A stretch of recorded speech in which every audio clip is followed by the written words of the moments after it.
कौवा और कौवी हर काम में 2 नंबरी करते थे। अब उन्होंने एक नया काम शुरू कर लिया था।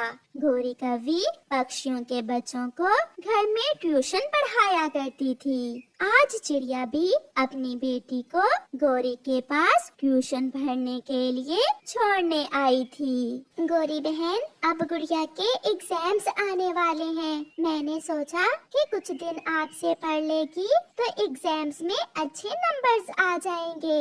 हाँ हाँ, मैं तो ऐसे पढ़ाती हूँ कि सारे पक्षी ही पहली पोजीशन लेंगे। फिर चिड़िया अपनी बेटी को गोरी के पास छोड़कर चली जाती है। मगर जैसे ही गुड़िया अपनी नई टीचर गोरी कौवी के घर के अंदर जाती है, वहाँ तो सब पक्षी पढ़ने की बजाय खेल रहे थे। किसी के पास चाबी वाली रेलगाड़ी थी तो किसी के पास हवाई जहाज। टीचर टीचर, ये यहाँ तो सब छोटे पक्षी खेल रहे हैं। हाँ गुड़िया, मुझे अच्छा नहीं लगता कि छोटे बच्चों पर माँ बाप ज्यादा बोझ डालें। अभी तो सबके खेलने के दिन हैं, आप भी खेलें या फिर टेलीविजन लगाकर कार्टून देख लो। फिर गोरी कौवी टीवी पर गुड़िया को कार्टून लगा देती है। कालू कौवा जो बाहर गया हुआ था, वो गोरी के लिए समोसे लेकर आता है। कालू, आज जिंदगी में पहली बार मैं इतने समोसे एक साथ खाऊंगी। गोरी, अगर हमारा ट्यूशन सेंटर ऐसे ही चलता रहा तो हम बहुत जल्द और भी अमीर बन जाएंगे। फिर गोरी समोसे खा लेती है और बच्चों की छुट्टी का टाइम हो जाता है। हाँ तो बच्चों, खेलने में मजा आया?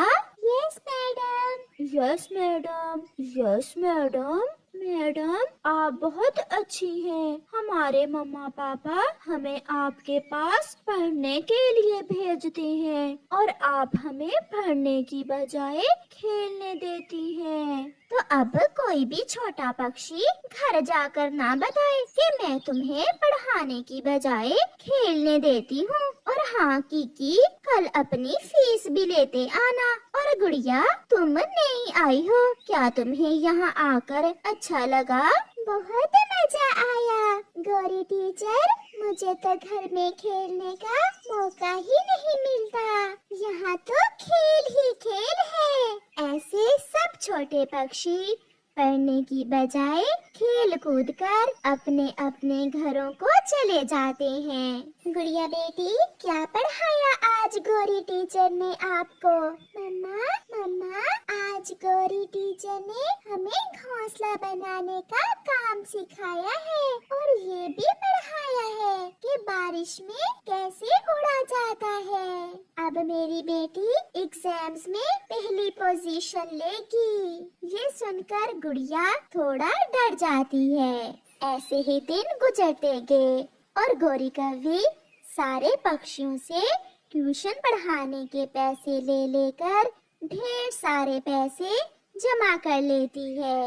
वो दोनों पति पत्नी बहुत खुश थे। गोरी, अभी तक किसी भी पक्षी को पता नहीं चला कि उनके बच्चे यहाँ आकर पढ़ने की बजाय खेल कर चले जाते हैं। बच्चे घर जाकर बताएंगे तो ही पता चलेगा। गोरी और कालू बैठे गप्पे लगा रहे थे, जबकि सारे छोटे पक्षी पढ़ने की बजाय टीवी पर कार्टून देख रहे थे। गुड़िया, गुड़िया, मुझे टूनी कौवा की नई नई कहानियाँ बहुत अच्छी लगती हैं। हाँ कीकी, टूनी कौवा पर हर रोज नई कहानी आती है। मुझे ये कहानियाँ बहुत पसंद हैं। चलो बच्चों, छुट्टी का समय हो गया है। कल अपनी अपनी फीस लेकर आना।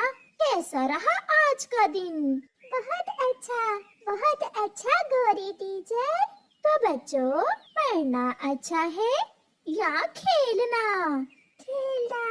खेलना, खेलना मैडम, किकी, गौरी टीचर पढ़ाती भी है या फीस ही मांगती रहती है? पापा, गौरी टीचर बहुत अच्छी है, वो हमें बहुत मेहनत से पढ़ाती है। किकी भी अपने पापा से ऐसे झूठ बोलता है। फिर दिन गुजरते गए और छोटे पक्षियों के एग्जाम शुरू हो जाते हैं। लाल तोता जब बच्चों के पेपर चेक करता है तो वो सारे बच्चे एग्जाम्स में फेल हो जाते हैं। चीलू बेटे, कौन सी पोजीशन आई है तुम्हारी? मम्मा, मम्मा, मैं फेल हो गया।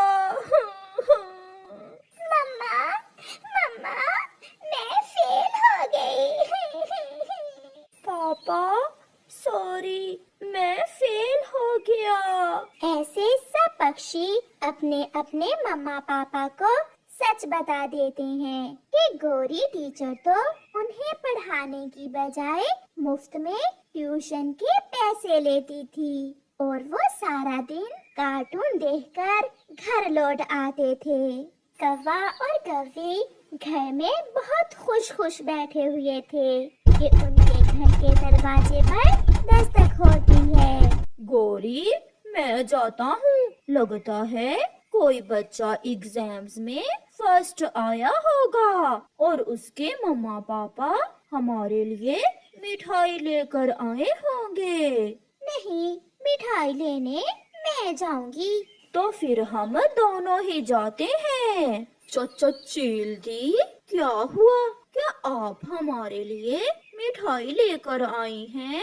क्या चीलू ने कोई पोजीशन ली है? मुझे चीलू ने सब बता दिया है। मैं अभी तुम दोनों को देसी घी की मिठाई खिलाती हूँ। ऐसा कहते हुए चील दोनों कौवों की खूब पिटाई करती है और उन्हें उनके किए की सजा मिलती है। कालू, ये मशवरा तुम्हारा ही था ना? हाँ गौरी, अब हम कभी भी ट्यूशन नहीं पढ़ाएंगे। कालू कौवे का बेटा जग्गू बहुत बिगड़ चुका था। वो जवान हो गया था मगर अभी तक कोई काम धंधा नहीं करता था। वो सारा दिन आवारा घूमता और दूसरे पक्षियों को तंग करता। जग्गू कभी किसी बूढ़े पक्षी को धक्का देकर गिरा देता तो कभी किसी छोटे पक्षी से भोजन छीनकर भाग जाता। जग्गू, बहुत हो गया, अब तुम बड़े हो गए हो। अब तो तुम्हें कोई ना कोई काम करना ही होगा। मेरी मेहनत से की हुई कमाई को कब तक तुम खाते रहोगे? जब भी कालू कौवा अपने बेटे को समझाने की कोशिश करता तो बीच में उसकी माँ गौरी कौवी आ जाती। बस करो, बूढ़े हो गए हो और गुस्सा अभी तक जवानों वाला है। मेरा मासूम सा बेटा देखना, एक ना एक दिन तुमसे भी ज्यादा कमाएगा। कब आएगा वो दिन? मैं अब इस आवारा को अपने घर में नहीं रख सकता।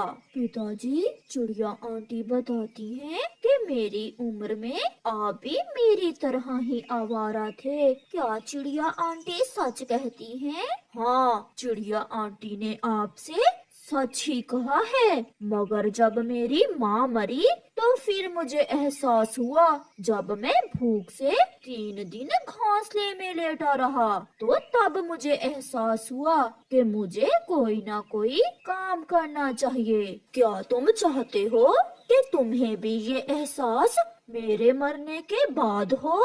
ऐसे अपने बेटे को समझाने के बाद कालू कौवा सो जाता है। ऐसे ही कुछ दिन गुजर जाते हैं और फिर एक दिन जग्गू कौवा अपने पिता कालू कौवे से कहता है, पिताजी, मुझे अपनी कमाई में से कुछ पैसे दें ताकि मैं कोई काम धंधा कर सकूं। मैं तुम्हें पैसे एक शर्त पर दूंगा।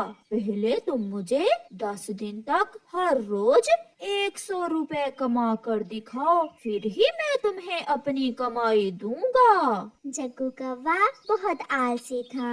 उसे तो पता था कि वो ये सब नहीं कर पाएगा, मगर फिर भी वो अपने पिता की चुनौती लेता है और वो घर से निकल जाता है। वो सारा दिन इधर उधर फिरता है। उसे कुछ समझ नहीं आती कि वो क्या करे। थक हार कर वो खाली हाथ ही वापस लौट आता है। जग्गू बेटा, क्या आप कमा कर ले आए हो 100 रुपए? नहीं माँ, मुझे कोई काम ही नहीं मिला। जो भी काम था बहुत मुश्किल था और मुझसे मुश्किल काम नहीं होते। फिर उसकी मम्मा उसे 100 रुपए देते हुए कहती है, ये लो 100 रुपए। जब आपके पापा घर आए तो उन्हें ये 100 रुपए दे देना और कहना कि ये तुम कमा कर लाए हो। जग्गू बहुत खुश होता है। कालू कौवा भी घर आ जाता है। पिताजी देखें, मैं 100 रुपए कमा कर ले आया हूँ। क्या ये कमाई तुम्हारी मेहनत की है? हाँ पिताजी, मैंने बहुत मेहनत से कमाया है ये 100 रुपए। फिर कालू कौवा अपने बेटे से 100 रुपए पकड़कर चूल्हे में फेंक देता है। मगर जग्गू चुपचाप सब देखता रहता है और जाकर अपने घोंसले में सो जाता है। दूसरे दिन फिर से ऐसा ही होता है। जब जग्गू घर से जाने लगता है तो उसकी माँ उसे चुपके से 100 रुपए दे देती है। जग्गू सारा दिन बड़े पेड़ के नीचे जाकर सोया रहता है और फिर जब शाम होती है तो घर आ जाता है। वो अपने पिता को 100 रुपए देता है और उसका पिता फिर से उसे कहता है, क्या ये 100 रुपए तुम मेहनत से कमा कर लाए हो? जी पिताजी, मैंने बहुत मेहनत से ये पैसे कमाए हैं। कालू फिर से वो पैसे पकड़कर आग में फेंक देता है। मगर जग्गू चुपचाप जाकर फिर से सो जाता है। ऐसे ही कुछ दिनों में गोरी कौवे के पास से सारे पैसे खत्म हो जाते हैं। जग्गू बेटा, आज तो आपको सच में मेहनत करके ही 100 रुपए कमा कर लाना होगा, क्योंकि मेरे पास आज तुम्हें देने के लिए कुछ भी नहीं है। ये सुनकर जग्गू उदास होकर घर से निकल जाता है। उसे पता था कि आज अगर वो 100 रुपए कमा कर घर ले जाएगा तो उसका पिता उसे अपनी कमाई जरूर दे देगा। फिर वो एक जगह बोरियां उठाने का काम करता है। वो थक जाता है मगर वो काम करता है और आज पहली बार वो अपनी मेहनत से 100 रुपए कमाने में कामयाब हो जाता है। वो घर आता है। पिताजी, मैं आज फिर 100 रुपए कमा कर लाया हूँ। क्या ये पैसे तुमने मेहनत से कमाए हैं? हाँ पिताजी, सच में बहुत मेहनत से।